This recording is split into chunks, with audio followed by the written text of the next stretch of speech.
Ustadz, ada orang, sudah lama ini, ada orang berpakaian haji tetapi menghina Islam, tapi kok lama tidak tertangkap.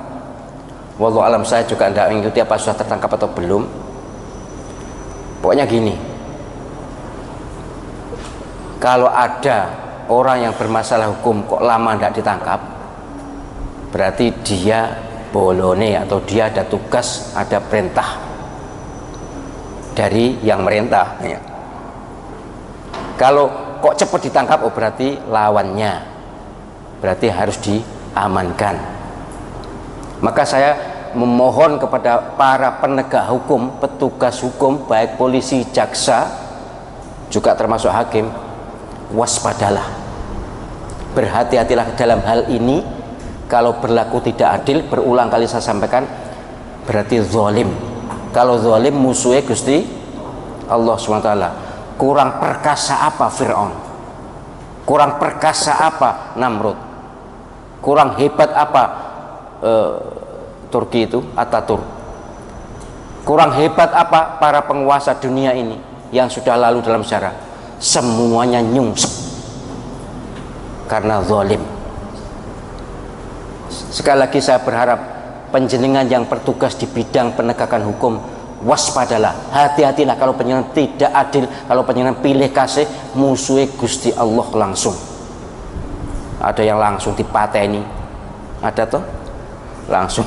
Jangan nek perkara mati ya semua orang akan mati, tapi ini karena berbuat zalim kemudian langsung kena, lalu menjadi wadanan. Wallahu alam, andai kata dia tak berbuat begitu apakah juga mati? Ya pasti mati karena memang sudah habis. Tetapi kesadaran kita bahwa kezaliman itu dosa besar, dan dalam sejarah, perjalanan sejarah langsung berhadapan dengan keadilan Allah Subhanahu wa taala sebelum dunia berakhir. Bahkan sebelum meninggal, sebelum yang zalim itu mati, sudah merasakan hukuman dari Allah SWT. Wis penyanti ini aja.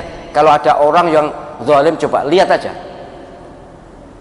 Sebelum berakhir hidupnya pasti ada masalah dengan kehidupannya. Entahlah apa masalahnya, tapi yang jelas ini peringatan sahih dan sharih, benar dan jelas bahwa dalam Al-Quran amat sangat banyak ayat-ayat yang menyatakan bahwa kerusakan-kerusakan itu ditimbulkan oleh orang-orang zalim, dan orang-orang zalim langsung mendapatkan hukuman dari Allah SWT. Ini berulang kali saya sampaikan, moga-moga bisa menyadarkan orang yang menonton YouTube ini.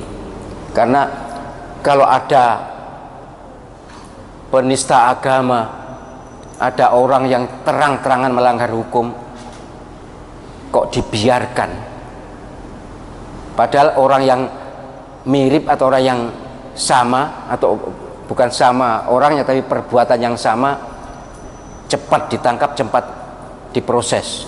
Ini kan tampak jelas, cetha welo-welo seterang siang bolong.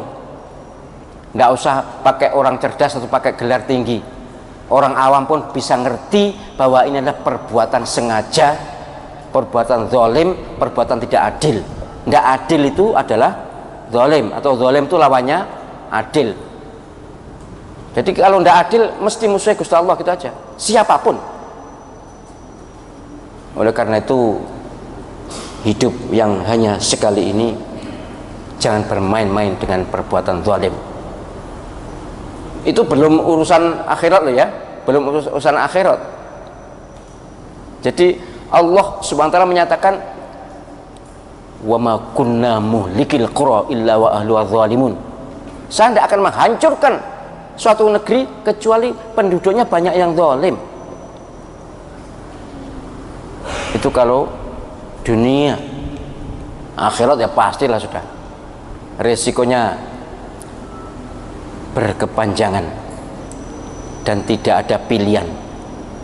Oleh karena itu, mari kita sama-sama memperingatkan diri kita masing-masing untuk berhati-hati dalam berbuat sesuatu, apakah ini perbuatan zalim atau bukan zalim.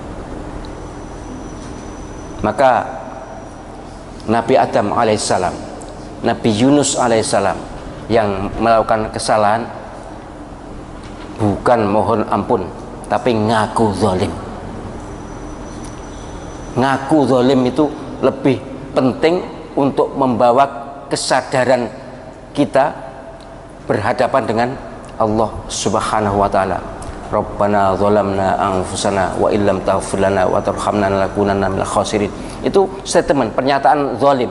Tapi kemudian Nabi Adam menambahi, kalau engkau tidak mengampuni kami, mengampuni saya, tidak merahmati saya, maka saya akan menjadi orang-orang yang rugi.